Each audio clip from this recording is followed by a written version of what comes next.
పాడుదాము రాజులకు రాజైనాయి మన విభుని పూజ చేయుటకు రండి.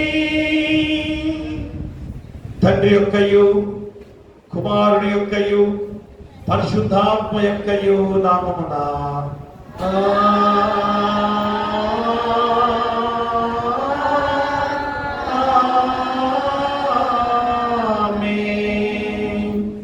ఓ ప్రభువా నా పెదవులను తెరువుము,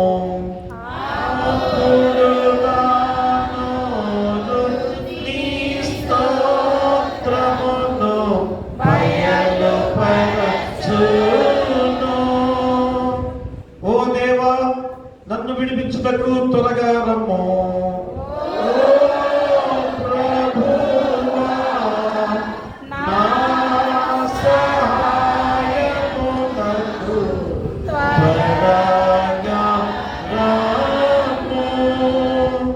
తండ్రికిని కుమారునికిని పరిశుద్ధాత్మకును ఇప్పుడెల్లప్పుడు యుగ యుగములందునట్లు మహిమ కలుగుగాక. ఆమేన్ ఆమేన్ ఆమేన్.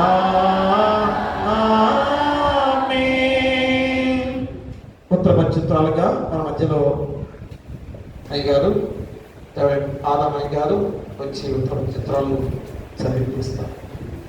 51వ అధ్యాయము ఉత్తరపక్షిత్రాలుగా ఆదాం అయ్యగారు చదివిస్తారు.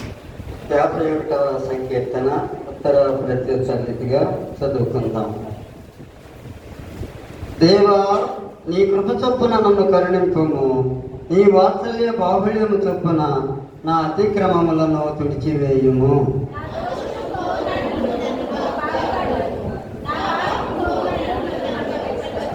నా అతిక్రమములు నాకు తెలిసే ఉన్నవి, నా పాపం ఎల్లప్పుడూ నా ఎదుటనున్నది.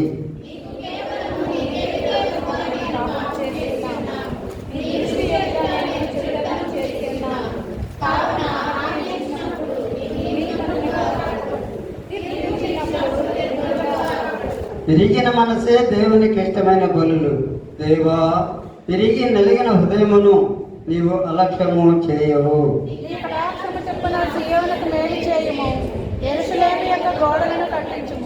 అప్పుడు నీతియుక్తములైన బలులను దహన బలులను సర్వాంగ హోమములను నీకు అంగీకృతములను. అప్పుడు జనులు ఈ బలిపీఠం మీద కోడెలను అర్పించారు.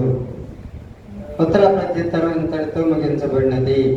తండ్రికి కుమారునికి పరిశుద్ధాత్మకు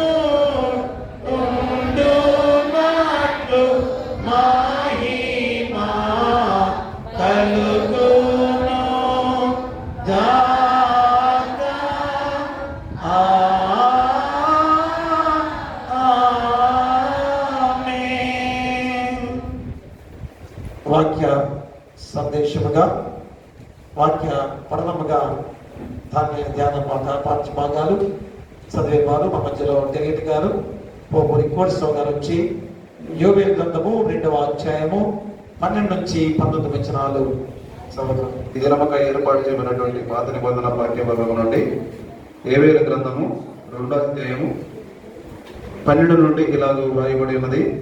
ఇప్పుడైనను మీరు ఉపవాసం ఉండి కన్నీరు విడుచుచు దుఃఖించుచు మనఃపూర్వకంగా తిరిగి నా ఎదుగు రండి. ఇదే యెహోవా వాక్కు. మీ దేవుడైన యెహోవా కరుణా వాక్యములు గలవాడును శాంతమూర్తియు అత్యంత కృపగలవాడనై ఉండి తాను చేయనుద్దేశించిన కీడును చేయక పశ్చాత్తాపపడు కనుక మీ వస్త్రములను కాక మీ హృదయములను చెప్పుకొని ఆయన తట్టు తిరుగుడి. ఒకవేళ ఆయన మనసు త్రిప్పుకొని పశ్చాత్తాపడి మీ దేవుడైన యెహోవాకు తగిన నైవేద్యమును పానార్పణను మీకు దీవెనగా అనుగ్రహించు. అలాగే సువార్త పాఠ్య భాగంగా మేడిద అన్నపూర్ణమ్మ గారి నుంచి సువార్త పాఠ్య భాగము మత్తయి సువార్త 6వ అధ్యాయము 16 నుంచి 21 వచనాలు. ఈ దినములకు ఏర్పాటు చేయబడిన సువార్త వాక్య పాఠ్య భాగము మత్తయి సువార్త 6వ అధ్యాయం 16వ వచనం నుండి 21వ వచనం వరకు ఈ విధముగా వ్రాయబడి ఉన్నది. మీరు ఉపవాసం చేయనప్పుడు వేషధారుల వలె దుఃఖాముఖులై ఉండుకుడి. తాము ఉపవాసము చేయుచున్నట్టు మనుషులకు కనబడవలనని వారు తమ ముఖములను వికారము చేసుకుందరు. వారు తమ ఫలము పొంది ఉన్నారని నిశ్చయంగా మీతో చెప్పుచున్నాను. ఓ ప్రభువా, మమ్మను కనికరింపుము. దేవునికి స్తోత్రము కలుగును గాక. దయచేసి కూర్చోండి. ఎందుకనగా మరి ఇది ఎంత ప్రాముఖ్యమైన రోజులుగా దేవుడు మనకు అందించిన రోజులు, చాలా ప్రాముఖ్యమైన రోజులుగా మనకు తిరగాలి. మనమందరం కూడా ఈ 40 రోజులు భక్తి శ్రద్ధలతో ఆచరించుకునే ఆరాధన. మరి 40 రోజులైనా తర్వాత మళ్ళా మన ఇష్టానుసారంగా జీవించడమేనా అని అనుకోవచ్చేమో. ఈ 40 రోజులు నాంది పలికే రోజులుగా గుర్తు చేసుకోవాలి. ఈ 40 రోజులు మన జీవితాన్ని మార్చుకోవడానికి మొదటి రోజులుగా మనం గుర్తు చేసుకోవాలి. అందుకనే ఎన్ని ఈ సమరకాల ధ్యానాలు ప్రతి సంవత్సరం కూడా మనకు వస్తూ ఉన్నాయి. మరి ఎంతమందిని మారు మనసు పొందుతూ పశ్చాత్తాపంతో దేవుని వేడుకుంటూ జీవిస్తున్నాం ప్రియ దేవులారా. అందుకనే మరి యొక్క సమరకాల ధ్యానము చాలా ప్రాముఖ్యమైనదిగా దేవుడు గుర్తు చేస్తుండగా మరి రోజు మొట్టమొదటిగా భస్మ బుధవారంతో ప్రారంభించుకున్న విధానం. మరి చాలా చాలా చోట్ల పగలే జరుపుకుంటూ ఉంటారు. మరి కొద్ది పల్లెటూళ్ళు కనుక మరి పనులకు వెళ్ళే వారుగా ఉంటారు కనుక సాయంకాలం సమయంలో మనందరం కూడా ఈ ఆరాధన జరుపుకుంటూ ఉంటాం. మరి భస్మ బుధవారము లేక యాష్ వెడ్నెస్డే మరి అనే పదముతో ఈరోజు ప్రపంచ మానవాళికి కూడా ఈ యొక్క ఆరాధనలు జరుపుకునే గొప్ప సమయముగా మనందరం కూడా గుర్తిరగాలి. ఎందుకు మరి 40 రోజులు ఎందుకు ఈ ప్రాముఖ్యత? కొంతమంది ఇప్పుడు కూడా వాదించేవారు చాలా మంది ఉన్నారు. ఎందుకంటే వారు పెట్టలేక లేకపోతే వారు 40 రోజులు కూడా చేయలేక తెలియదు. కానీ మరి 40 రోజుల్ని వేరెత్తి చూపించేవారు చాలా మంది ఉన్నారు. యేసుక్రీస్తు వారు ఎప్పుడో శ్రమలు పడితే మరి ఇప్పుడు మనము శ్రమకాల ధ్యానం చేయటం ఏంటి అన్న ఆలోచనతో చాలా మంది కూడా మరి ఇలాంటి వాదోపవాదాలు చేసుకుంటూ జీవిస్తున్నారు. ప్రియమరా, ఎందుకు ఈ శ్రమకాల ధ్యానాన్ని మనము ఏర్పాటు చేస్తున్నామనగా ఇది ఇప్పుడు వచ్చింది కాదు అమ్మ. ఎప్పుడో చాలా చాలా ఏళ్ల క్రితమే 6వ శతాబ్దంలోనే ప్రారంభించబడిన ఈ యొక్క శ్రమకాల ధ్యానాలు. మరి ఇంత ప్రాముఖ్యమైన విధానంలో మనందరం కూడా దేని కొరకు ఈ శ్రమకాల ధ్యానాన్ని చేసుకుంటున్నామనగా మా యేసుక్రీస్తు వారు ఎందుకు శ్రమలు పడ్డారు, ఎందుకు ఆయన ఇంతగా వేదన పడ్డాడు, ఎందుకు ఇంతగా మరణ వేదనతో త్యాగముతో నడిచిన వాడిగా ఉన్నాడు, దేని కొరకనగా మన జీవితాలు రక్షింప చేయడానికి. మరి భస్మ బుధవారం విషయంలో మనం ఈరోజు గుర్తు చేసుకున్న తర్వాత వాక్యంలో వెళ్దాం. భస్మ బుధవారం ఎందుకు ప్రారంభించుకుంది అనగా భస్మము అనగా అర్థమేంటి? భస్మం అనగా అర్థమేంటి? బూడిద. బూడిద అని అర్థం. ఏమిటి బూడిద? అమ్మ, బూడిద అనడానికి ఈరోజు యొక్క ఆరాధనకి ఏంటి సంబంధం అనుకోవచ్చేమో. ఎందుకు ఈ సంబంధం అనగా ఎందుకు సంబంధం అనగా ఈ మట్లాదివారం రోజు మనందరం కూడా ఆనాడు యేసుక్రీస్తు వారిని జేహోవాహ్ అన్నట్టు యెరూషలేముకి ఆహ్వానించుకున్న విధానం. అలాంటి ఈ మట్లాదివారం ప్రతి సంవత్సరం కూడా ఎంతో ఘనముగా ఆనాడు ఆచరించుకునే విధానంలో ఈ బట్టలు పంచిన ఇవన్నీ కూడా ఏం చేస్తారు? వాటన్నిటి కూడా కాల్చి బూడిద చేస్తారు. ఆ బూడిద చేసి ఆ బూడిద ఏం చేస్తారు? ఒంటి మీద రాసుకోవడము, మన ముసుగు మీద మరి ఏ విధంగా రాసుకొని వ్రత దీక్షతగా 40 రోజులు కూడా శ్రమ ధ్యానాల్లో పాల్గొనే విధానం. ఇప్పుడు కూడా ఆశ్రమాలు ఈ ఆచారాన్ని పాటిస్తూ ఉంటారు. ప్రేమదా. కాబట్టి ఈ భస్మము అనగా బూడిద ఏంటనగా అగ్నిలో కాల్చబడిన అవశేషముగా మనం గుర్తు చేసుకునే దారం. మరి ఎందుకని ఈ యొక్క శ్రమకాలం ప్రారంభించే ముందు ఈ భస్మము ద్వారాన్ని మనం ఎంచుకున్నామో మనం గుర్తు చేసుకోవాలి. అమ్మా, ఈ శ్రమలు ఎందుకు మనము శ్రమకాలంలో ధ్యానం చేస్తున్నామో గుర్తు చేసుకోవాలి. ఎందుకనగా మా యేసుక్రీస్తు వారు పడిన శ్రమలను గుర్తు చేసుకోవడం, యేసుక్రీస్తు వారు పడిన వేదనను మనం గుర్తు చేసుకోవాలి. దేని కొరకు ఆయన శ్రమ పడ్డాడు, దేని కొరకు ఆయన ఎంతగా చిత్రహింసలయ్యాడు.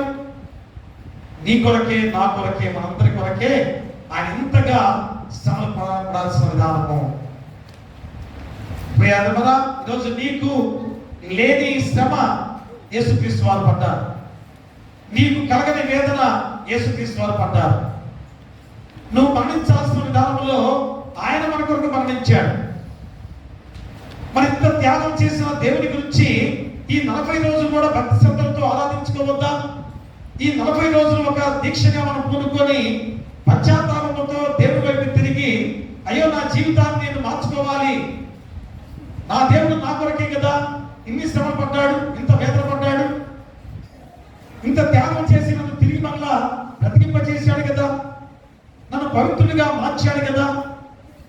కాబట్టి మనందరం కూడా ఈ 40 రోజులుగా మన జీవితాన్ని మార్చుకోవడానికి ఖచ్చితంగా ఈ గొప్ప సమయాన్ని దేవుడు మనకి అనుగ్రహింప చేసిన గొప్ప విధానం. అందుకనే ఈరోజు ఈ భస్మ బుధవారంతో ప్రారంభించబడే ఈ 40 రోజులు కూడా మా విచారము, సంతాపము, దీనత్వము వ్యక్తపరిచే గొప్ప విధానంలో ఈ వ్రత దీక్షితుల తలలపై ఆచారయుతంగా ఈ బూడిద చల్లుకోవడం అనేది ఈ భస్మ బుధవారంలో చేసే యూదుల ఆచారముగా ఉండే విధానం. ఇది యూదుల ఆచారంతో చేసుకునే విధానం.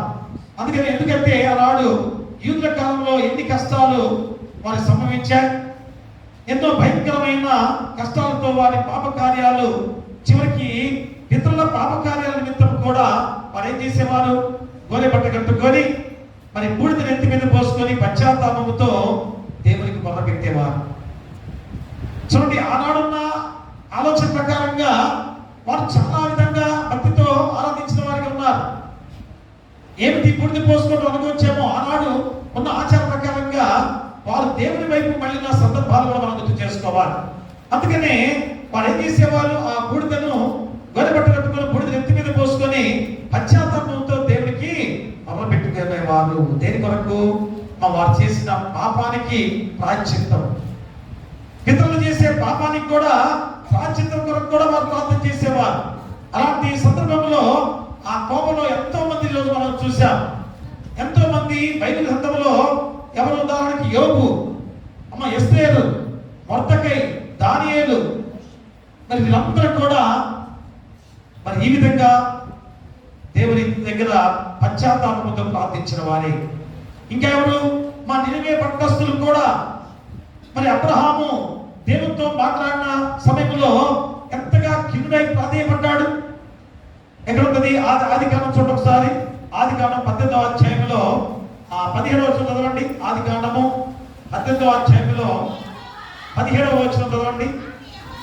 అప్పుడు యెహోవా, నేను చేయబో కార్యము అబ్రహామునకు దాచెదనా. చూసారా? అప్పుడు యెహోవా, నేను చేయబో కార్యము అబ్రహామునకు దాచెదనా. ప్రియా దేవుడారా, అంటే చూడండి అక్కడ ఎలాంటి సందర్భంలో ఉన్న విధానంలో 27వ వచనం కూడా చదవండి. 27వ వచనం, 27వ వచనం, 18వ అధ్యాయం 27వ వచనం. అందుకు అబ్రహాము, ఇదిగో ధూళియు బూడిదయునైన నేను ప్రభువుతో మాట్లాడ తెగించుచున్నాను. ప్రియమురా, చూడండి, దేవాది దేవుడిగా యెహోవా దేవుడు ఏ రీతిగా సెలవిచ్చిన ఆ మాటలో అబ్రహాం చేసిన ఈ గొప్ప విధానాన్ని మనం ఇక్కడ ప్రాధేయపడిన విధానం మనం గుర్తు చేసుకోవాలి. ఇదిగో ధూళియు బూడిదయునైన నేను ప్రభువుతో మాట్లాడ తెగించుచున్నాను.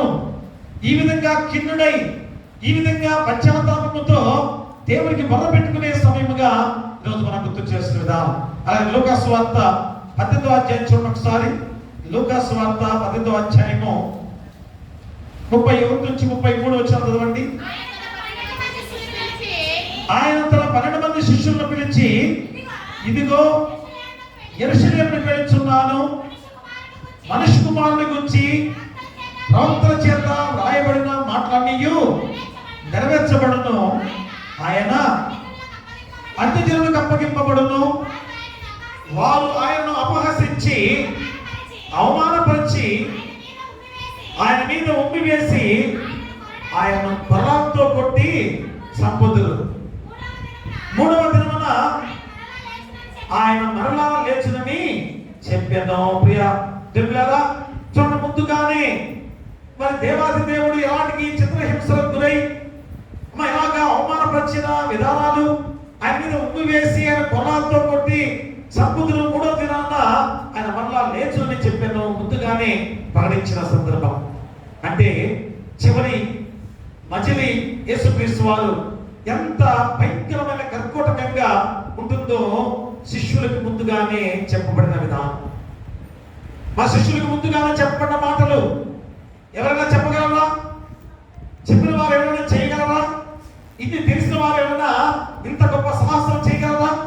ప్రియమరా, కాబట్టి ఈ యొక్క 40 రోజుల సమరకాల ధ్యానం అనేది మన జీవితాలకు ఎంతో అవసరమైనది. మనం మార్పు చెందడానికి చాలా చాలా అవసరమైనదని కూడా గుర్తు చేసుకోవాలి. అందుకనే మొట్టమొదటిగా ఈరోజు బస్త బుధవారంతో మనందరం కూడా ప్రారంభించుకొని ఈ 40 రోజులను లెంట్ డేస్ తో మనం పిలువబడుతున్న విధానం. అందుకనే ఆ మట్ల ద్వారం రోజు ఊరేగింపుతో మరి మట్టల చేత పట్టుకొని బట్టల పరిచిన అవన్నీ కూడా ఏం చేసేవారు? కాల్చి బూడిదగా చేసేవారు. మరి ఆ బూడిదను ఏం చేసేవారు? నొసుటికి రాసుకొని ఆ ఒంటి మీద పోసుకొని మరి ఏ విధంగా వారు పశ్చాత్తాపంతో దేవుణ్ణి వేడుకునే విధానంలో బస్త బుధవారంగా ప్రకటించి సమరకాల ధ్యానాన్ని ప్రారంభించిన సందర్భమే ఈ 40 రోజుల సమరకాల ధ్యానం. దానిని లెంట్ డేస్ అని పిలుచుకుంటున్న గొప్ప విధానం. లెంట్ అనగా అర్థం ఏంటి? చీల్చుట లేక పగలగొట్టుట. చూడండి, ఎంత గొప్ప అర్థం ఇచ్చే ఈ లెంట్ అనే పదము దేని నుంచి వచ్చింది?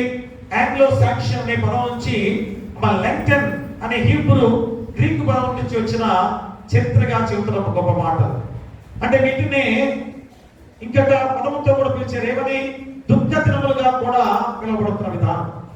ఎందుకు ఈ రోజు దుఃఖపడటం ఏంటి? యేసుక్రీస్తు వారు నీ కొరకు ఇంత త్యాగం చేసిన తర్వాత నీ జీవితాన్ని మార్చుకోకపోతే రేపు భయంకరమైన జీవితాలు మనకు ఆ భయంకరమైన అగ్నిగుణంలో అగ్ని ఆలోచన ముందు సమధిగా ఉండబోయే స్థితి కూడా రాబోతుందని గుర్తు చేసుకునే విధానం. కాబట్టి దుఃఖ దినాలు ఈరోజు ఖచ్చితంగా మనం దుఃఖపడాలి. ఎందుకని? నా జీవితాన్ని నేను మార్చుకోలేదు, నా జీవితాన్ని ఇంకనూ రాజ్యత్వం చేసుకోలేదు. అందుకనే ఈరోజు ఈ యొక్క పేపర్ మీద ఉన్న యేసుక్రీస్తు వారు సిలువ వేయబడిన యేసుక్రీస్తు వారిని ఆయన ఎత్తుకున్నాడు. అంటే ఇక్కడ మహిమ రూపంతో ఉన్న శక్తివంతమైన దేవాది దేవుడు మరి సిలువ వేయబడిన యేసుక్రీస్తు వారిని ఎత్తుకొని ఆ సిలువ పైన చూడండి ఎలాగా పూజపెట్టిన విధానము. చూడండి, అక్కడ దాని మీద ఎలాంటి గొప్ప సందేశం దీంట్లో ఉంది. అంటే ఇక్కడ యేసుక్రీస్తు వారు సిలువ వేయబడిన యేసుక్రీస్తు వారికినే ఉన్నాడు. ఎందుకని? అదేంటి భాష ఈ మాట అర్థం తప్పే మీరు అనుకుంటారేమో. ప్రియమరా, ఎందుకు యేసుక్రీస్తు వారు సిలువ వేయబడ్డాడు? మన జీవితాలు పవిత్రంగా పరిశుద్ధంగా మార్చబడతాయి. కాబట్టి ఆ మహిమ రూపంతో ఉన్న దేవాది దేవుడిగా ఉన్న యేసుక్రీస్తు వారు మళ్ళా సిలువ వేయబడ్డ యేసుక్రీస్తు వారిని చూపిస్తున్నాడు మనందరికి కూడా. కాబట్టి ఎప్పుడైనా కానీ ఈ ముఖ చిత్రాన్ని చూసి మన జీవితాలు మార్చుకోవడానికి ఎప్పుడైనా ప్రయత్నం చేయడానికి ఈ గొప్ప అర్థమిచ్చే భావాన్నిచ్చే ఈ యొక్క ముద్రను మనం వేసుకునే విధానం. కాబట్టి ప్రియ దేవుడారా, ఈ రోజైనా కానీ ఈ యొక్క ఉపవాస దినాలుగా పిలువబడుతున్న ఈ శ్రమ దినాలలో మన పాప జీవితాన్ని ఒప్పుకోవాల్సిన బాధ్యత నీపై ఉంది. And Lent is the time of prayer and the preparation to celebrate Easter. మనందరం కూడా పునరుద్ధాన పండుగకు ఇలాగా సెలబ్రేట్ చేసుకోవాలి. దేనికి? తిరిగి మళ్ళా పునరుద్ధాన బలం మనకుంది, పునరుద్ధాన శక్తి మనలో ఉంది. తిరిగి మళ్ళా సజీవులుగా లేవబోతున్నాం అనేది చెప్పబడుతూ ఈ సమకాల ధ్యానం ద్వారా మన జీవితాన్ని మార్చుకోవాల్సిన విధానం ద్వారా ప్రతి నిత్యం కూడా ప్రార్థనలు ఉండాలి అని గుర్తు చేసే విధానం. అందుకని దీనికి మరొక భావం ఏమనగా లెంట్ అనగా ఇంకొక అర్థం కూడా వస్తుంది. ఏమిటది?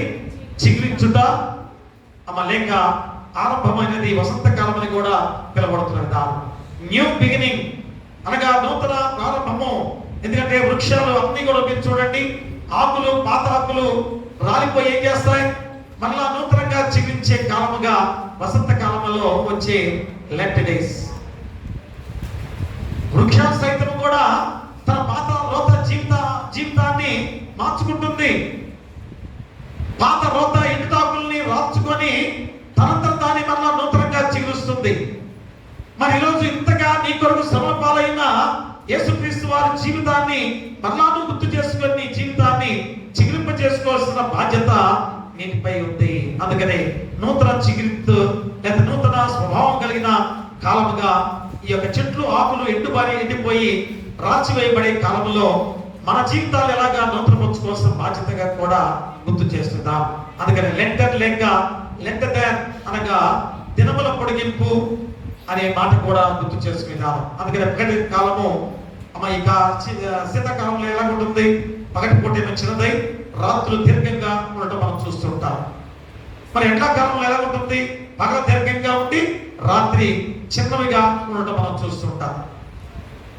చూడండి ఎంత భావంతో కూడిన ఈ లెంట్ డేస్ ని దేవుడు మన కొరకు ఎలాగ ఏర్పాటు చేశాడో గుర్తు చేసుకోవాలి.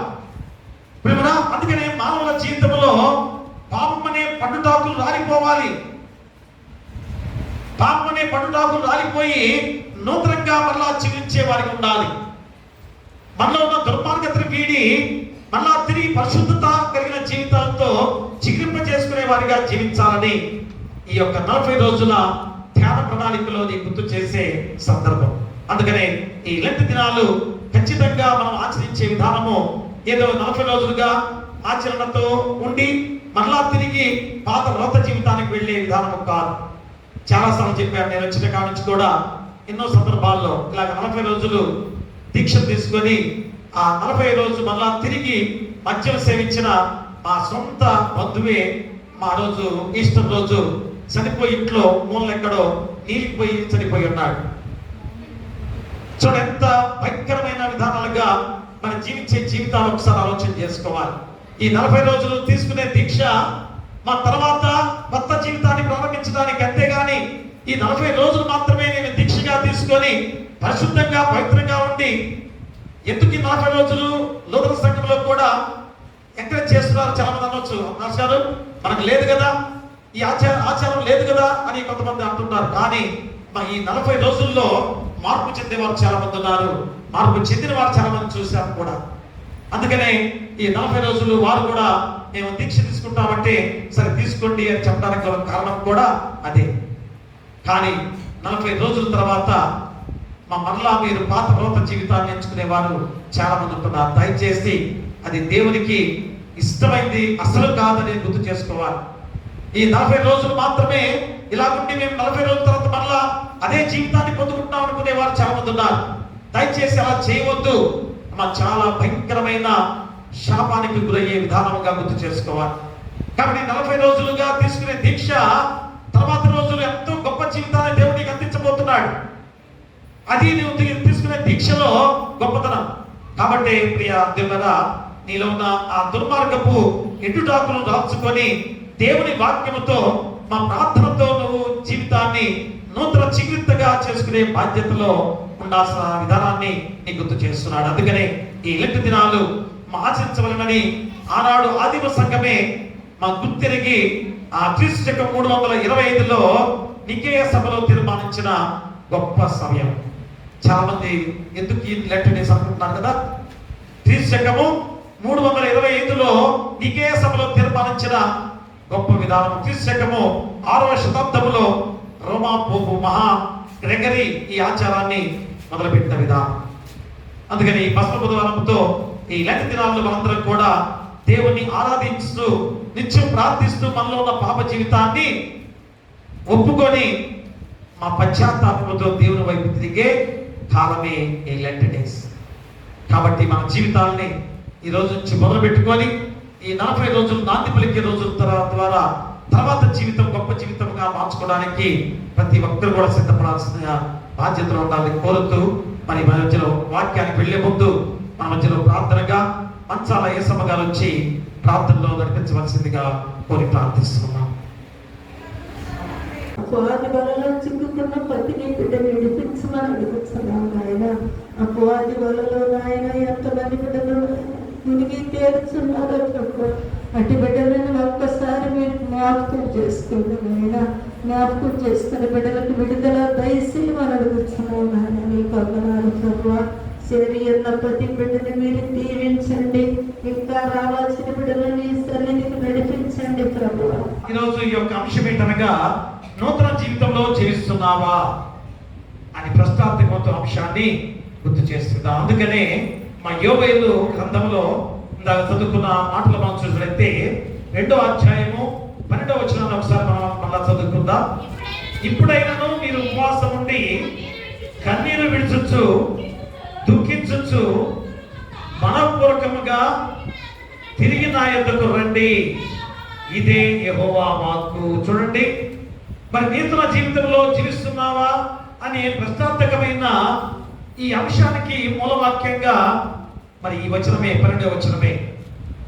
ఇప్పుడైనా మీరు ఉపవాసం నుండి కన్నీరు విడుచుచు దుఃఖించుచు మనపూర్వకంగా తిరిగి నా యొద్దకు రండి.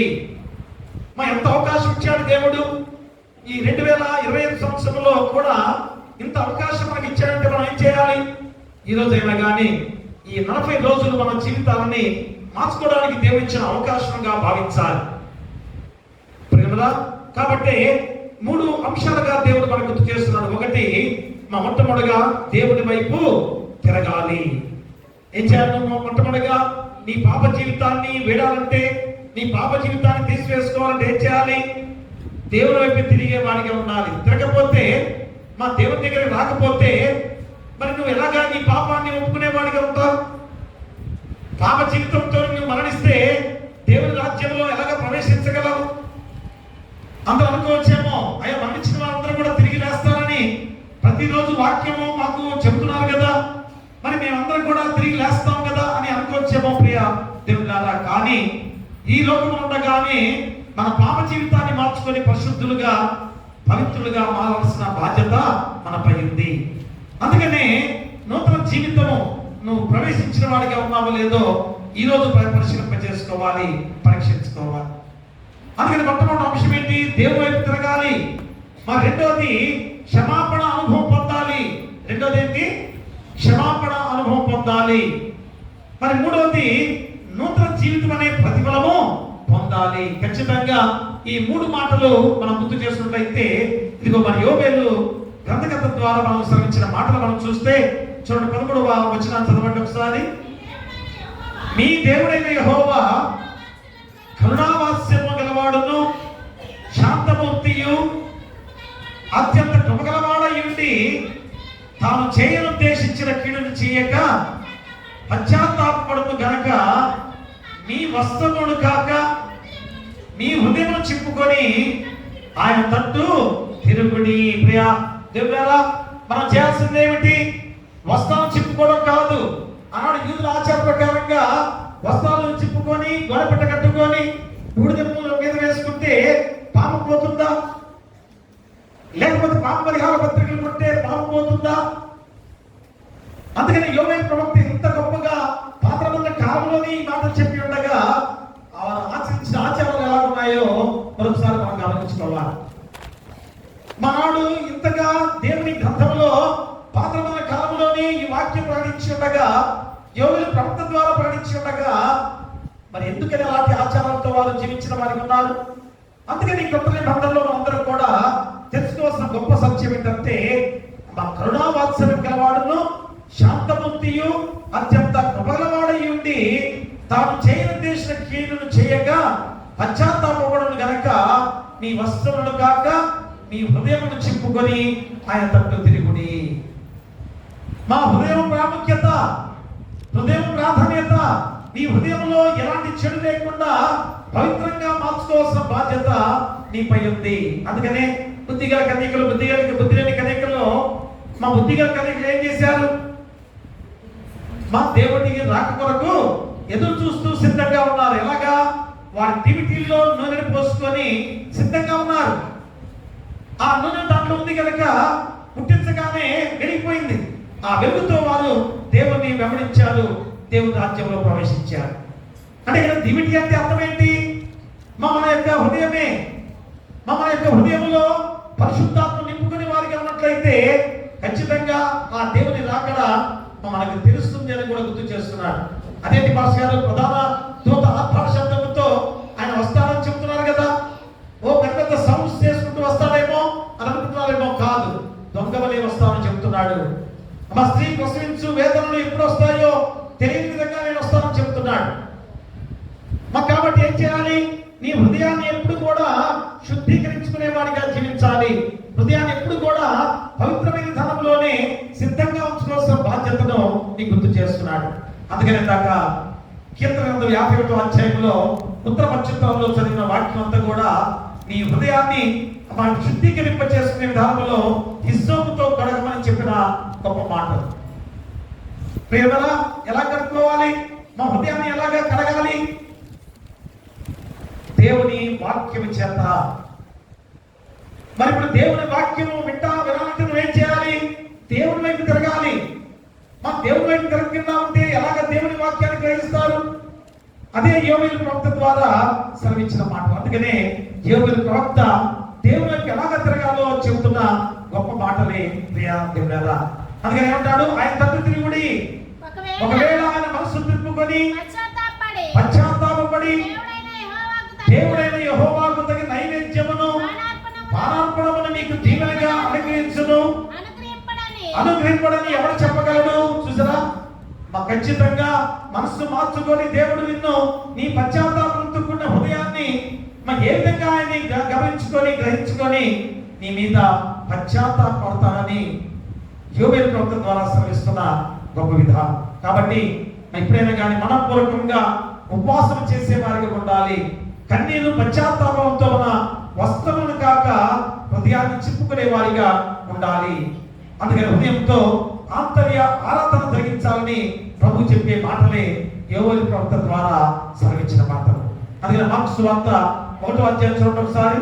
మార్క్స్ వార్త 1వ అధ్యాయంలో 15వ వచనం చదవండి. మార్క్స్ వార్త 1వ అధ్యాయం 15వ వచనం. కాలము సంపూర్ణమైనది, దేవుని రాజ్యము సమీపించి ఉన్నది, మారు మనసు పొంది సువార్త నమ్ముడని చెప్పుచు దేవుని సువార్త ప్రకటించుచు గలిలయకు వచ్చెను. ప్రేమరా, కాలము సంపూర్ణమైనది, దేవుని రాజ్యం సమీపించి ఉన్నది, మారు మనసు పొంది సువార్త నమ్ముడని చెప్పొచ్చు. చూసారా, దేవుడు ఏ విధంగా ఆ సువార్తను ప్రకటించిన వాడిగా ఆయనే మొదలుపెట్టిన యేసుక్రీస్తు వారు. మరి రోజు అలాంటి సువార్తగా నువ్వు నమ్మేవాడిగా ఉండి నీ జీవితాన్ని ఎలాగా మార్చుకోవాలి? మార్చుకోవాలంటే నువ్వు ఏం చేయాలి? మొట్టమొదటిగా నేను పాపిని అని నువ్వు గుర్తెరగాలి. నేను పాపిని అని గుర్తెరిగే వారు ఉన్నారా? నేను పాపం చేస్తున్నాను చెప్పగలరా? చెప్తారా? ఎంత ఘోర పాపం చేసినా కానీ నేను పాపిని కాదు, నేను పవిత్రుని అని చెప్పుకునే వారే మన లోకంలో ఎక్కువగా ఉన్న విధానం. కాబట్టి నువ్వు చేయాల్సిన కర్తవ్యం ఏంటి? మొట్టమొదటిగా నేను పాపిని అని నువ్వు గుర్తిరగాలి. రెండోది పాపమును ఒప్పుకోవాలి. ఈ రెండు చేసి దేవుని వైపు తిరిగినట్లయితే ఖచ్చితంగా దేవుడిని మొరను ఆలకించే దేవుడు నీకు తోడుగా ఉన్నాడు. కాబట్టి రిపెంటెన్స్, ఆయన మార్గంలోకి తిరుగుట ఖచ్చితంగా మనకు అవసరం. ఈరోజు ఎంతమంది పాపములో ఉండి చనిపోతున్నారు? మా దేవుని ముఖాన్ని చూడని వారు, దేవుని ఆలయాన్ని చూడని వారు, దేవుని వైపు మరలి వారు ఎంతమంది ఈరోజు మరణిస్తున్న వారిగా ఉన్నారు? ఒకసారి ఆలోచన చేయండి. మరి ఈరోజు ఈనాడు కూడా ఇలాంటి పరిస్థితుల్లో మనం ఉన్నామంటే ఇదిగో ఇదే గుర్తు. ఇంకనూ సిలువ వేసిన యేసుక్రీస్తు వారు ఎంత బలహీనుడిగా మారిపోయినా ఆ సిలువ పైనంతా కూడా చూడండి ఎలాగా పాచిపెట్టిపోయి ఉన్న సిలువగా గుర్తు చేస్తున్న విధానం. కాబట్టి ఆయన ఎత్తుకొని చూపిస్తున్నాడు, నా సిలువను ఇంకనూ మీరు గుర్తిరగలేదా? నా శ్రమను మీరు ఇంకనూ గుర్తిరగలేదా? నా వేదనను ఇంకనూ మీరు గుర్తిరగలేదా? కాబట్టి 40 రోజుల ఈ శ్రమకాల ధ్యానంలోనైనా మీరు నా వైపు తిరగండి అని మా దేవాది దేవుడుగా సెలవిచ్చే గొప్ప మాటలు. ఇక రెండోది క్షమాపణ అనుభవం పొందాలి. చూడండి, అపోస్తలుడైన పౌలు హెబ్రీయుల రాసిన పత్రిక 2వ అధ్యాయం చూడండి ఒకసారి. అపోస్తలుడైన పౌలు హెబ్రీయుల రాసిన పత్రిక 2వ అధ్యాయము 14వ వచనం చదవండి. కాబట్టి ఆ పిల్లలు రక్త మాంసము గలవారైనందున ఆ ప్రకారమే మరణం యొక్క బలము గలవారిని అనగా అపవాదిని మరణం ద్వారా నశింప చేయుటకును జీవితకాలం అంతయు మరణ భయము చేత దాస్యముకు లోబడిన వారిని విడిపించుటకును ఆయన కూడా రక్త మాంసములలో పాలివాడాయను. ఏలయనగా ఆయన ఎంత మాత్రమును దేవదూతల స్వభావం ధరించుకొనక అబ్రహాము సంతాన స్వభావం ధరించుకొని ఉన్నాడు.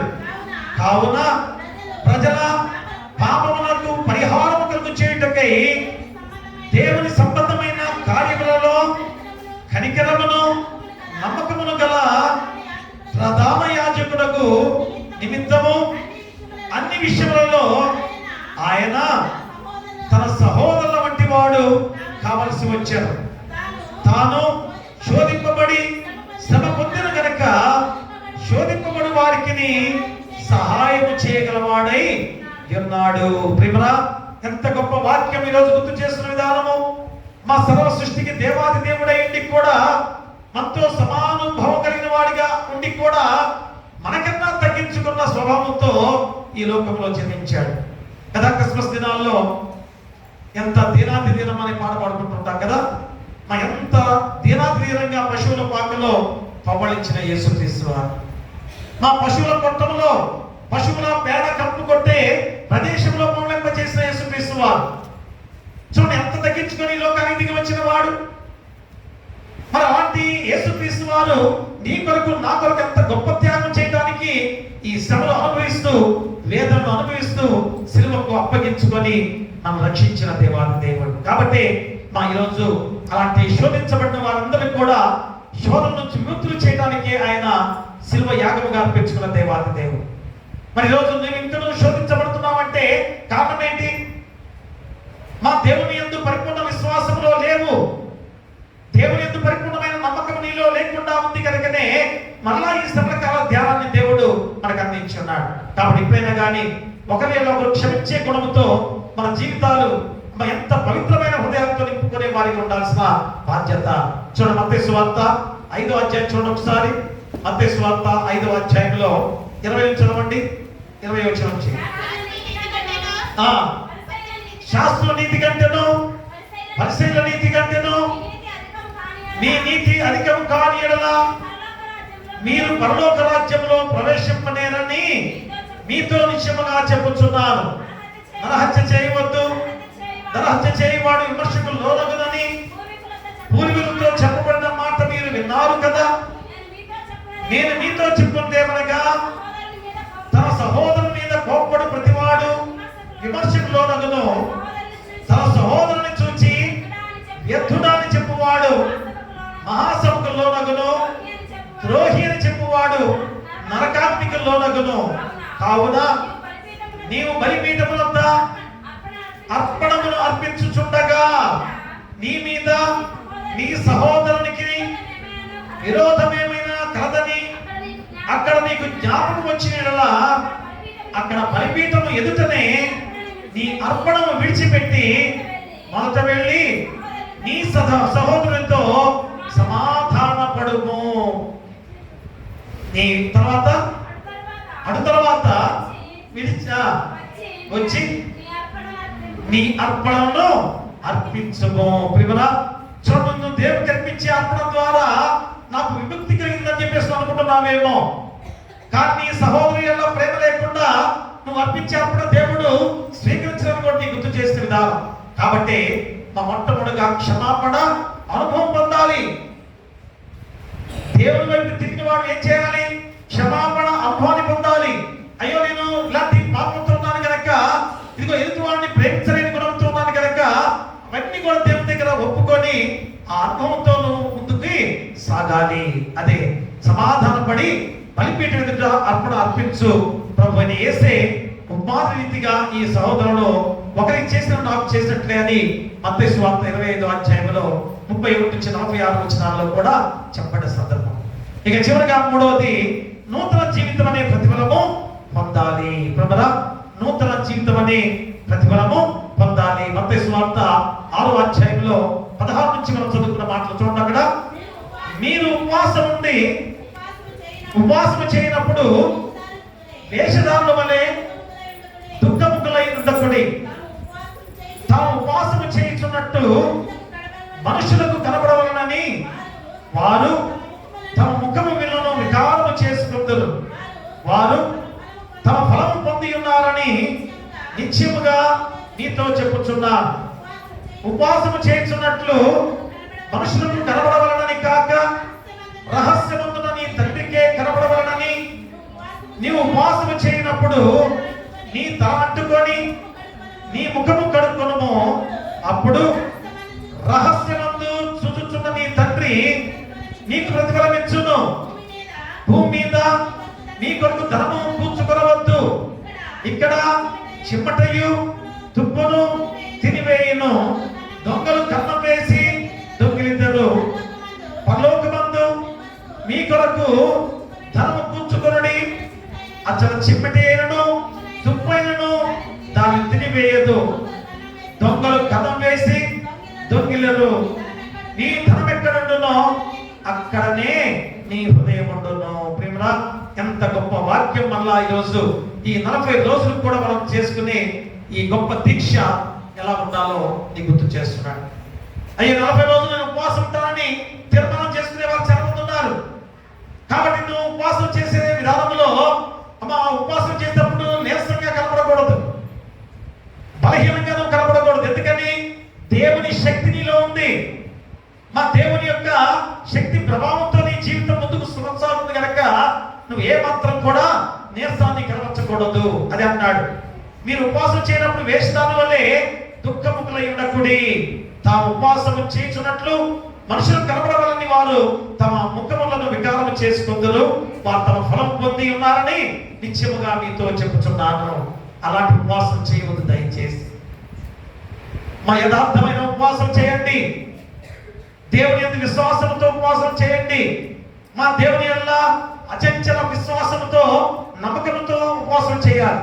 అంతేగాని ఏదో క్రైస్తవులు కనుక ఈ 40 రోజుల శ్రమకాల ధ్యానాలు మనకు ఉన్నాయి కనుక ఈ 40 రోజులు నేను ఉపవాసం చేస్తున్నాననే భావంతో చేసే విధానాలు మన తప్పుపోయిన విధానం. ఈ 40 రోజులు చేసే ఉపవాసం ఎలా ఉండాలి? నీ జీవితాన్ని మార్చుకునే విధానంలో ఉండాలి. మా నూతన జీవితాన్ని పొందుకునే వాడికి ఉండాలి. అలాంటి ఉపవాసం చేస్తే మాకు ఖచ్చితంగా దేవుడు నీ పైన జాలి చూపించి నీ జీవితాన్ని ఎంత గొప్ప చేయబోతున్నాడో ఆలోచన చేసుకోవాలి. అందుకనే ఖచ్చితంగా నూతన జీవితము జీవిస్తున్నావా అని ప్రశ్నార్థకంగా అడిగాడు. మరి నూతన జీవితం పొందుకోవాలంటే ఏం చేయాలి? మొట్టమొదటిగా దేవుని వైపు తిరగాలి. రెండవది క్షమాపణ అనుభవం పొందాలి. మూడవది నూతన జీవితం అనే ప్రతిఫలం పొందుకునే వాడిగా ఉండాలి. కదా ఈరోజు అలాంటి ప్రతిఫలం పొందుకుంటుంది. అంతకన్నా ఏం కావాలి? అంతకన్నా ఇంకేం కావాలి చెప్పండి? అంత గొప్ప ధన్యకరమైన జీవితాన్ని దేవుడు మనకు అందిస్తూ ఆడ ఏర్పాటు చేసి ఉండగా ఇక్కడ పాప జీవితాలతో మనందరం కూడా ఎంత భయంకరమైన విధానంలో జీవిస్తున్నామో ఈ రోజు నేను ఆలోచన చేసుకొని ఈ 40 రోజులు మొట్టమొదటిగా ఏమిటి దీక్ష? ఒక్క రోజు కూడా నేను మానుకోకుండా దేవుని ఆలయానికి రావాలి. మొట్టమొదటి దీక్షనే. దీక్ష అంటే ఏదో బూడిద మీద వేసుకొని కూర్చొని తపస్సు చేసే దీక్షలు కాదు. దీక్ష అంటే ఏంటి? ప్రతిరోజు నేను దేవుని ఆలయానికి రావాలి. అదే మొట్టమొదటి దీక్ష నీ జీవితానికి. ఎందుకంటే దేవుని వైపు తిరిగే గొప్ప గుణం అది. దేవుని వైపు తిరిగే ఆ గొప్ప విధానంలో ప్రతిరోజు వాక్యం నీ హృదయంలో భద్రపరుచుకొని వాక్యానుసారంగా జీవించే గొప్ప విధానం. అప్పుడు ఏ విధమైన ఆ యొక్క పాప క్షమాపణ అనుభవంతో నీ జీవితాన్ని నడిపించుకొని ఆ యొక్క నూతన జీవితం అనే ప్రతిఫలంతో నీ జీవితాన్ని నడిపించుకునే గొప్ప విధానం. అట్టి కృప నీకు ఉండాలని కోరుతూ మీకు మీ కుటుంబాలకు సదాకాలము దేవుడు తోడైండును గాక. ఆమేన్. నీ కటాక్షంబుతో సియోనుకు నిపుడే నెనరు తోడను మేలు చేయుము. ప్రకటముగాను యెరూషలేమునకు ప్రాకారములను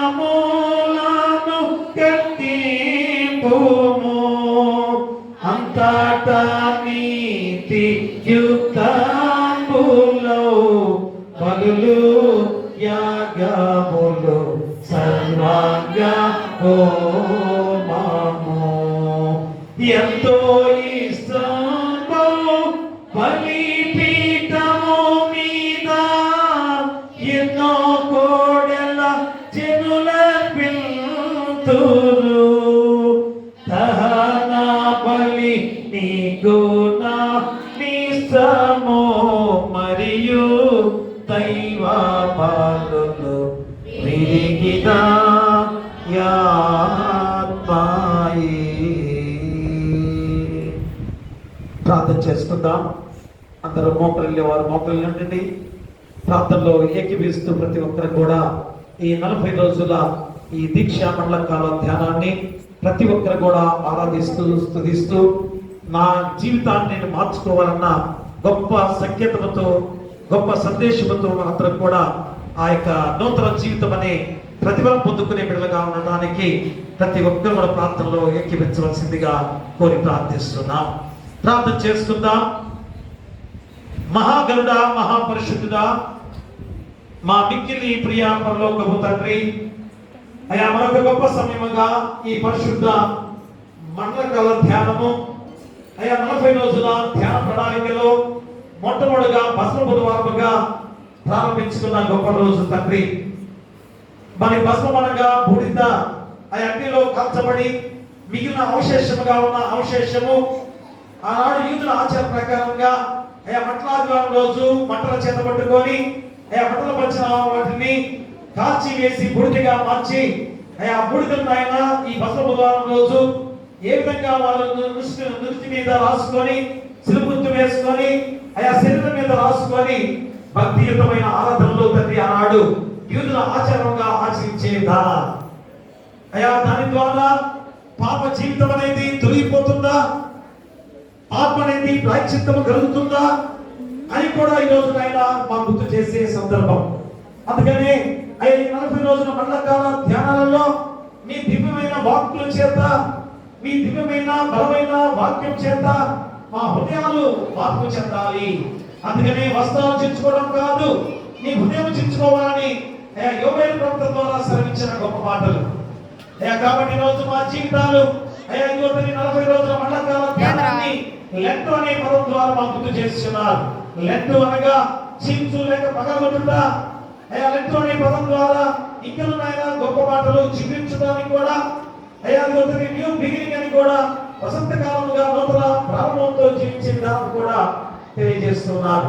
ఇంత గొప్ప అందమిచ్చే ఈ లెంట్ డేస్ ను లెంట్ ఆరాధనను మేము ఎందుకు కోల్పోవాలి?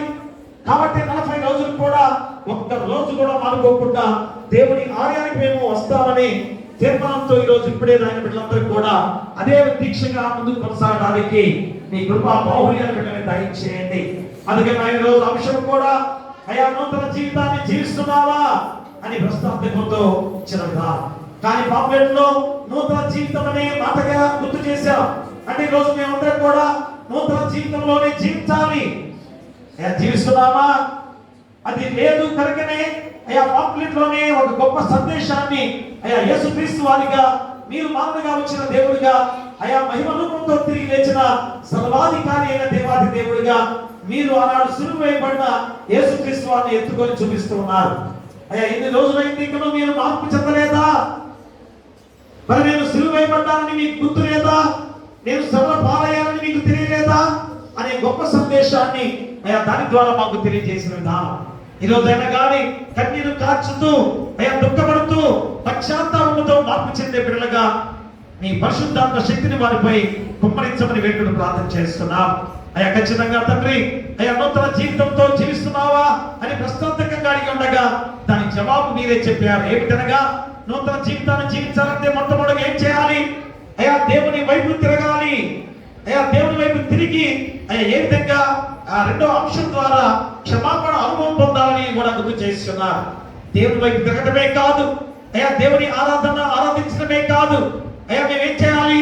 క్షమాపణ అనుభవం పొందాలి. ఖచ్చితంగా నీ బలిపీఠ ఎదురుగా నిల్చున్న మేమందరం కూడా ఇప్పుడే మాలో ఎలాంటి పాప జీవితాలతో ఉన్నాం, భయంకరమైన దుర్మార్గతలో జీవిస్తున్నాం, ఎలాంటి చెడు అలవాట్లలో మేము జీవిస్తున్నాం. మద్యం కానీ, అయా జూదం కానీ, అయా ఇదిగో పాన్పరాకులు కానీ, అయా వేరే వేరే భయంకరమైన చెడు అలవాట్లు, అయా ఏ విధంగా వ్యభిచారాలు, ఇవన్నీ కూడా అయా మానుకునే గొప్ప సమయం తండ్రి.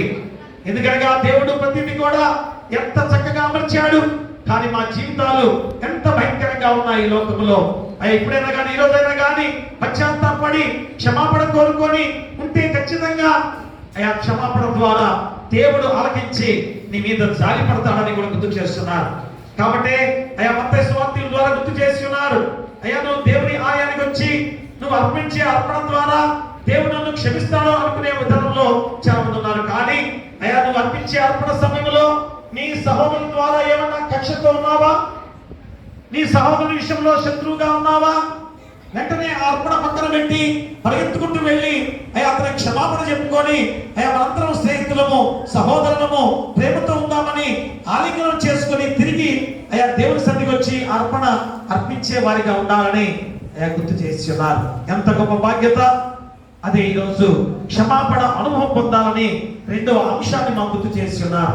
అయ్యా మూడవది, నూతన జీవితంలో ప్రతిఫలం పొందాలి. ఖచ్చితంగా క్షమాపణ అనుభవం పొందుకున్న మేమందరం కూడా నూతన జీవితంలోనే కొనసాగాలి. ఎందుకంటే మధ్యలో ఏ ఆటంకం వచ్చినా గానీ, ఎలాంటి అపవాది మా వైపు తొంగి చూచినా గానీ దానికి లోటు కాకుండా అయ్యా నూతన జీవితంతోనే ముందుకు సాగాలి. ఎన్ని శోధనలు ఎన్ని శ్రమలు వచ్చినా గానీ నూతన జీవితంలోనే మేము కొనసాగుతూ ఆ ప్రతిఫలం పొందుకొని, ఆ ప్రతిఫలం ఏమిటనగా నిత్య రాజ్య వారసులు. అయ్యా నీ రాజ్యంలో నిత్య జీవాన్ని పొందుకునే ధన్యకరమైన ఆ ప్రతిఫలం పొందుకునే గొప్ప జీవితం అయినా ఇంత గొప్ప వాక్యాన్ని రోజు మాకు గుర్తు చేసి ఉండగా అయ్యా ఎప్పుడైనా కానీ బిడ్డలు కన్నీరు కాల్చవద్దా, దుఃఖపడవద్దా, వేదన పడి ఇంటర్మీడియట్ ఎగ్జామ్స్ జరుగుతున్నాయి, 10th క్లాస్ ఎగ్జామ్ రాబోతున్నాయి, వేరే వేరే ఎగ్జామ్స్ రాస్తున్నారు. అయ్యా బిడ్డలందరూ కూడా మంచి విజయంతో నడిపించండి. అయ్యా ఎండలు కూడా అధికంగా ఉండగా బిడ్డలు రాకపోకలు మీకు తోడుగా ఉండండి. అయ్యా మంచి మార్కుతో విజయం సాధించుకొని గొప్ప ఉద్యోగాలు స్థిరపడే బాధ్యత బిడ్డలు దయచేయండి. అలాగే వ్యవసాయదారులు పంటల చేతులకు ఎంచి ఉండగా పంటల వర్ష సంవత్సరం కూడా బాగా పంటలు పండించే బాధ్యత ప్రతి వ్యవసాయదారుడికి దయచేయండి. అలాగే వ్యాపారస్తులు దీవించి బలపరచండి. వారు చేసే వ్యాపారంలో లాభదాయకంగా నడిపించమని వేడుకలు ప్రార్థన చేస్తున్నాం. అలాగే తండ్రి నాయన ఇంకను అయా మా సంఘములో అయా పాడి పశువులను పక్షాదులను పశువుల కాపలను గొర్రె కాపలను దీవించి బలపరచండి. అయా విధవల పక్కన వ్యాజ్యం చేసి విధవల పక్కన మీరే తోడుగా ఉండి అయా వారి యొక్క కష్టాల్లో ఆయన మీరే తోడుగా ఉండి సంతోషకరంగా వారి గృహాలు ఉండే బాధ్యత ప్రతి విధవల పట్ల మేము ప్రార్థన చేస్తున్నాం. మీరే తోడుగా నడిపించమని వేడుకలు ప్రార్థన చేస్తున్నాం. అలాగే తండ్రి నాయన సంఘంలో ఎలాంటి శోధన రానియకుండా ఐకమత్యంతో ఏ కార్యమైనా సాధించవచ్చు అనేది ప్రతి బిడ్డలు తెలుసుకొని ముందుకు సాగే బాధ్యత దయచేయండి. అలాగే నూతన దేవాలయ నిర్మాణ విషయంలో కూడా అయా మీకు దయచేయండి. ఎంతో గొప్ప నిర్మాణం చేపట్టిన విధానం తండ్రి అయా అది ఏ ఆటంకం జరగకుండా ముందుకు సాగడానికి మీ కృపా బాహుళ్యాన్ని దయచేయండి. అలాగే నాయన సంఘంలో ఇంకొనైనా ఏమి కావాలో ఏమి సహాయకాలు దయచేసి అయా సంఘం చుట్టూ కూడా మీ దేవతలకు ఎంచగా ఉంచే బాధ్యతగా మీరు నడిపించమని వేడుకలు ప్రార్థన చేస్తున్నాం. ఇది నాయన మరి ముఖ్యంగా ఈ సమయంలో డేవిడ్ గారిని సంఘ పెద్దలను కుల పెద్దలను అయా BCC వారిని సర్వాధిని దీవించి సంఘానికి అభివృద్ధి చేసే బాధ్యత దయచేయండి. అలాగే చదివిన అయా ఆదామయ్య గారిని దీవించండి, బలపరచండి. అయా వాక్య పడవలు చేసిన అయా డేవిడ్ గారు కోనసీమ గారిని దీవించి బలపరచండి, వారి కుటుంబాన్ని. అలాగే అయా మరొక వాక్యం చదివిన నేత అట్లా కుటుంబ గారిని దీవించి బలపరచండి. అలాగే వారి కుటుంబాన్ని దీవించండి. ప్రార్థన చేసిన మత్సాల యేసప్ప గారి కుటుంబాన్ని బిడ్డలు దీవించి బలపరచమని వేడుకలు ప్రార్థన చేస్తున్నాం. మరి నాయన అదే బిడ్డల తల్లి ప్రహారం తెచ్చిన బిడ్డలు కూడా దీవించి బలపరచండి. సంఘం తరపున కూడా తెచ్చిన ప్రహారాన్ని బట్టి సంఘానికి నిత్య దీవెన దయచేసి ఏ శోధన రానియకుండా అయా మిగతా 40 రోజులకు కూడా మీరే తోడుగా ఉండి ఎవరైతే వాక్యం చెప్పడానికి సిద్ధపడుతున్నారో వారందరూ కూడా చక్కగా వాక్యాన్ని చెప్పే బాధ్యత బిడ్డలకు దయచేసి ఏ శోధన రానియకుండా మా సంఘం చుట్టూ గ్రామం చుట్టూ కూడా మీ దేవదూతల కంచెగా ఉంచమని నీ కుమారుడు మా ప్రభువైన యేసుక్రీస్తు ద్వారా వేడుకొంచున్నాము తండ్రి. ఆమేన్. పరలోకమందున మా తండ్రి, నీ నామం పరిశుద్ధపరచబడును గాక, నీ రాజ్యం వచ్చును గాక, నీ చిత్తం పరలోకమందు నెరవేర్చున్న భూమి మీద నెరవేరును గాక. మందిరాహారం నేడు మాకు దయచేయము. ఆయన అపరాధము చేసిన వారిని క్షమించిన ప్రకారం అపరాధములను క్షమించుము. శోధనతో దుష్టులను తప్పించుము. రాజ్యమును శక్తియు మహిమయు నిరంతరము నీవై ఉన్నవి. ఆమేన్. మన ప్రభువైన యేసుక్రీస్తు ప్రేమ, మన తండ్రి అయిన దేవుని కృప, పరిశుద్ధాత్మ అన్యోన్య సహవాసము ఇదిగో తండ్రి 40 రోజుల మండల కాల ధ్యానాలలో మొదటి రోజు పస్మ బుధవారముగా ఎంతో భక్తి శ్రద్ధలతో బిడ్డలందరూ కూడా నీ పాసంలో చేరి నీ దివ్యమైన వాక్కుల చేత హృదయాలు నింపబడి తిరిగి వెళుతుండగా ఇదిగో తండ్రి ఆయన బిడ్డలకును రాని వారికి, సంఘానికి, గ్రామానికి, రాష్ట్రానికి, దేశానికి, ప్రపంచంలో ఉన్న ప్రతి బిడ్డలకును సదాకాలము తోడైండును గాక. ఆమేన్. కట కట పాపస కటము బాపుట కింద పటు బాధనుంది నావా. ఎటువంటిది ప్రేమ, ఎటువంటిది శాంతమిటులవ నిల్తు స్వామి. ఎటువంటిది ప్రేమ, ఎటువంటిది శాంత నెటులవ నిల్తు స్వామి. ఏ పాప మెరుగని యో పావన మూర్తి పాపవి మోచకుండా నా పాలి దైవమా నా పాపముల కొర ఈ పాటలు నొందినావా.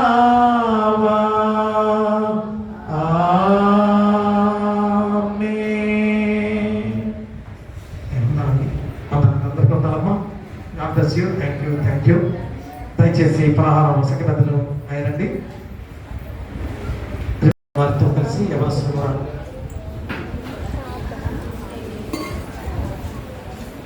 పలహారం ప్రార్థన చేద్దాం.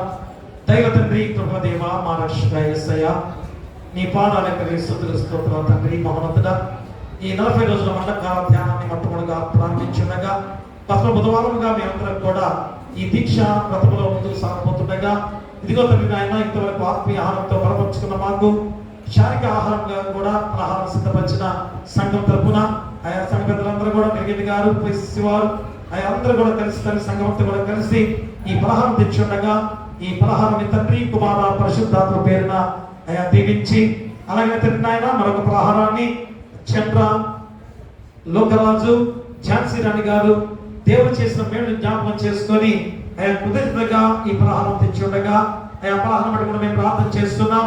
అయ్యా ఝాన్సీ రాణి గారిని బలపరచండి. ఇదిగో తండ్రి నాయన బిడ్డలను దీవించండి. అయ్యా ఎంతో ధన్యకరంగా వారు ఆయా చదువుల్లో ముందుకు సాగబోతుండగా ఆయా చక్కగా విజయంతో ముందుకు సాగటాన్ని మీకు దయచేయండి. ఇలాంటి చదువు రాని కొన్ని రెక్కలు భద్రపరుచుకొని ఆయన తెచ్చిన పలహారం తండ్రి, కుమార, పరిశుద్ధాత్మ దీవించి వారి గృహాచుట్టు కూడా మీ దేవతలు గంచగా ఉంచమని నీ కుమారుడు మా ప్రభువైన యేసుక్రీస్తు ద్వారా వేడుకొంచున్నాము తండ్రి. ఆమేన్. తండ్రి, కుమార, పరిశుద్ధాత్మ త్రియేక దేవత సదాకాలము తోడైనను గాక. ఆమేన్.